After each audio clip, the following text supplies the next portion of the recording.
નમસ્તે મિત્રો, team knowledge goal આપનું હાર્દિક સ્વાગત કરે છે એક નવા વિષય સાથે। મિત્રો, આજનો આપણો ટોપિક છે કમ્પ્યુટર પરિચય, જેમાં આપણે જોઈશું મહત્વના 50 પ્રશ્નો જે સ્પર્ધાત્મક પરીક્ષામાં પૂછાઈ શકે છે। મિત્રો, એક અગત્યની સૂચના, આજના વિડીયોમાં હું તમને જેટલા પ્રશ્નો જણાવવા જઈ રહ્યો છું એ ખૂબ જ મહત્વના છે, તો હું આશા રાખું છું કે તમે આજનો વિડીયો અંત સુધી જોશો। મિત્રો, વધુ ટાઈમ ખરાબ ન કરતા ચર્ચાને આગળ વધારીએ। ચાલો તો મિત્રો શરૂઆત કરીએ કોમ્પ્યુટરના વારંવાર પૂછાતા પ્રશ્નો। પ્રશ્ન નંબર 101, ઇન્ટરનેટ પર વેબસાઇટ લોન્ચ કરનાર પ્રથમ રાજકીય પાર્ટી કઈ છે? આનો જવાબ છે બીજેપી। પ્રશ્ન નંબર 102, કમ્પ્યુટરની સ્ક્રીન પર આવેલા નાના નાના ટપકાઓને શું કહેવાય છે? આનો જવાબ છે પિક્સેલ। પ્રશ્ન નંબર 103, કમ્પ્યુટરના શોધક કોણ છે? આનો જવાબ છે ચાર્લ્સ બેબેજ।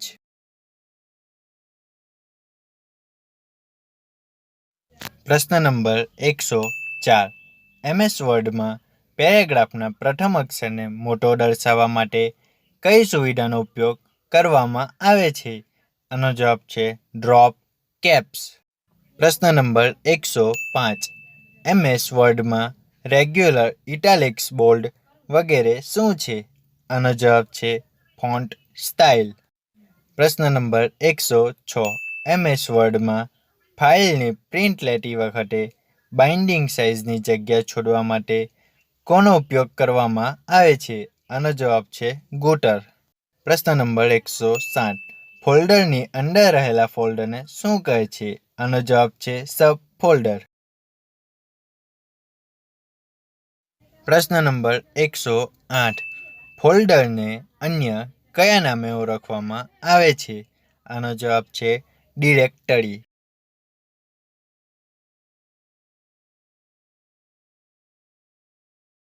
પ્રશ્ન નંબર 109, ઇન્ટરનેટ પર ઉપલબ્ધ માહિતીને કમ્પ્યુટરમાં લેવાની પદ્ધતિને શું કહે છે? આનો જવાબ છે ડાઉનલોડ। પ્રશ્ન નંબર 110, કમ્પ્યુટર પરથી માહિતીને સર્વર પર મોકલવાની પદ્ધતિને શું કહે છે? આનો જવાબ છે અપલોડ। પ્રશ્ન નંબર 111, ચેકની સંખ્યા ઘણી વખત વધારે હોય ત્યારે તેની ચકાસણી કરવા માટે કઈ પદ્ધતિનો ઉપયોગ થાય છે? આનો જવાબ છે MICR। પ્રશ્ન નંબર 112, વેબસાઇટના અજોડ સરનામાને કયા નામે ઓળખવામાં આવે છે? આનો જવાબ છે URL। પ્રશ્ન નંબર 113, abc@gmail.comમાં .com શું છે? આનો જવાબ છે ડોમેઇન નેમ।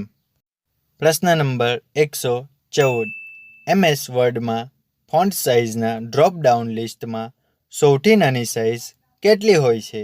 આનો જવાબ છે 8। પ્રશ્ન નંબર 115, MS વર્ડમાં કઈ શોર્ટકટ કીનો ઉપયોગ કરીને કોપીરાઇટનો લોગો C ઉમેરી શકાય છે? આનો જવાબ છે Ctrl+Alt+C। પ્રશ્ન નંબર 116, MS વર્ડમાં કેટલા પ્રકારના ડોક્યુમેન્ટ ઓરિએન્ટેશન ઉપલબ્ધ છે? આનો જવાબ છે 2। પ્રશ્ન નંબર 117, MS વર્ડમાં 15th ઓગસ્ટમાં THને કઈ અસર આપવામાં આવે છે? આનો જવાબ છે સબસ્ક્રિપ્ટ। પ્રશ્ન નંબર 118, ડેટાની ચોરી અટકાવવા માટે કોનો ઉપયોગ કરવામાં આવે છે? આનો જવાબ છે ફાયરવોલ। પ્રશ્ન નંબર 119, 1 KB બરાબર કેટલા બાઇટ છે? આનો જવાબ છે 1024। પ્રશ્ન નંબર 120, ફક્ત વાંચી શકાય તેવી મેમરીનું નામ શું છે? આનો જવાબ છે રોમ એટલે રીડ ઓનલી મેમરી। પ્રશ્ન નંબર 121, સેન્ટ્રલ પ્રોસેસિંગ યુનિટની ઝડપને શું કહેવાય છે? આનો જવાબ છે ક્લોક સ્પીડ। પ્રશ્ન નંબર 122, કયું પોઇન્ટિંગ ડિવાઇસ છે? આનો જવાબ છે માઉસ। પ્રશ્ન નંબર 123, કમ્પ્યુટરના પ્રિન્ટરની ગુણવત્તા કયા આધારે નક્કી કરવામાં આવે છે? આનો જવાબ છે ચોરસ ઇંચ ઉપરના ડોટ પર. પ્રશ્ન નંબર 124. કમ્પ્યુટરના નિયંત્રણ માટે વિન્ડોઝની કઈ સગવડનો ઉપયોગ થાય છે? આનો જવાબ છે કંટ્રોલ પેનલ. પ્રશ્ન નંબર 125. વિન્ડોઝમાં કેલ્ક્યુલેટર કયા વિકલ્પમાં જોવા મળે છે? આનો જવાબ છે એસેસરીઝ. પ્રશ્ન નંબર 126. MS પેઇન્ટમાં તૈયાર થયેલ ફાઇલનું એક્સટેન્શન શું હોય છે? આનો જવાબ છે .bmp. પ્રશ્ન નંબર 127. નોટપેડમાં નવી ફાઇલ બનાવવા માટેની શોર્ટકટ કી કઈ છે? આનો જવાબ છે Ctrl+N. પ્રશ્ન નંબર 128. સ્ક્રીન ક્લિયર કરવા માટે કયો ડોઝ કમાન્ડ વપરાય છે? આનો જવાબ છે CLS.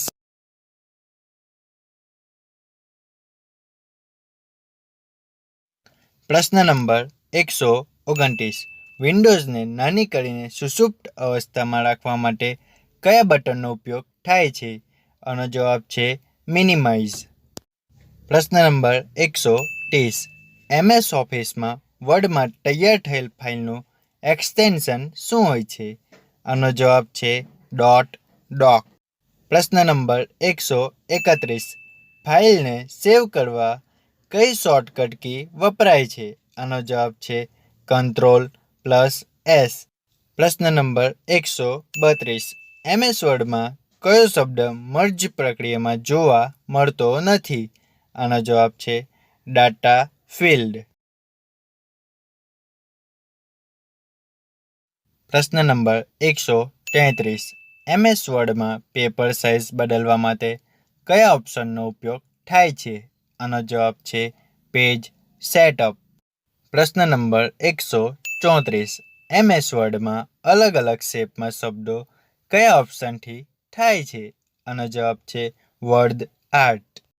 પ્રશ્ન નંબર 135. MS વર્ડમાં ડોક્યુમેન્ટ પ્રિન્ટ કરવા કેટલા પ્રકારના ઓરિએન્ટેશન હોય છે? આનો જવાબ છે 2. પ્રશ્ન નંબર 136. રેમનો સમાવેશ કયા પ્રકારની મેમરી તરીકે થાય છે? આનો જવાબ છે પ્રાઇમરી મેમરી. પ્રશ્ન નંબર 137.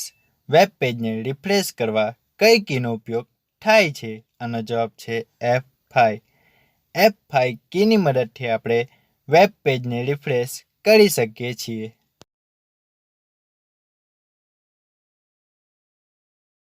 પ્રશ્ન નંબર 138. નેટવર્કમાં પ્રસારણ એટલે કે ટ્રાન્સમિશન માટે ડેટાનો કોડિંગ અને સ્ક્રેમ્બલિંગ કોને કહે છે? આનો જવાબ છે એન્ક્રિપ્શન.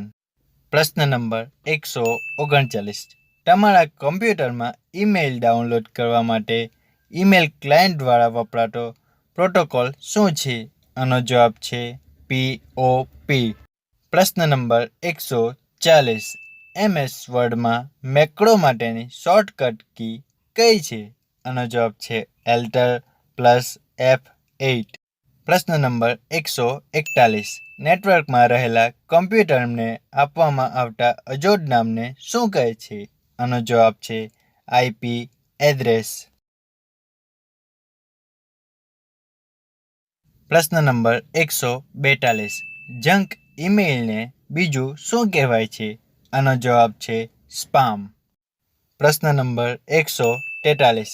MS વર્ડ કયા પ્રકારનો પ્રોગ્રામ છે? આનો જવાબ છે વર્ડ પ્રોસેસર. પ્રશ્ન નંબર 144. કોઈના કમ્પ્યુટરનો પાસવર્ડ ચોરી કરવી એને માટે અંગ્રેજીમાં કયો શબ્દ પ્રયોજાય છે? આનો જવાબ છે સ્પૂફિંગ. પ્રશ્ન નંબર 145. ફાઇલ કે ફોલ્ડરનું નામ બદલવા માટે કઈ શોર્ટકટ કીનો ઉપયોગ થાય છે? આનો જવાબ છે F2. F2 દ્વારા આપણે ફાઇલ કે ફોલ્ડરનું નામ બદલી શકીએ છીએ. પ્રશ્ન નંબર 146. રિસાયકલ બિનમાં પડેલ ફાઇલ કે ફોલ્ડર ડિલીટ કરવાથી શું થાય છે? આનો જવાબ છે ફાઇલ કે ફોલ્ડર હંમેશને માટે ડિલીટ થઈ જાય છે? પ્રશ્ન નંબર 147. .com એક્સટેન્શન એટલે શું છે? આનો જવાબ છે વેબસાઇટ કોમર્શિયલ છે.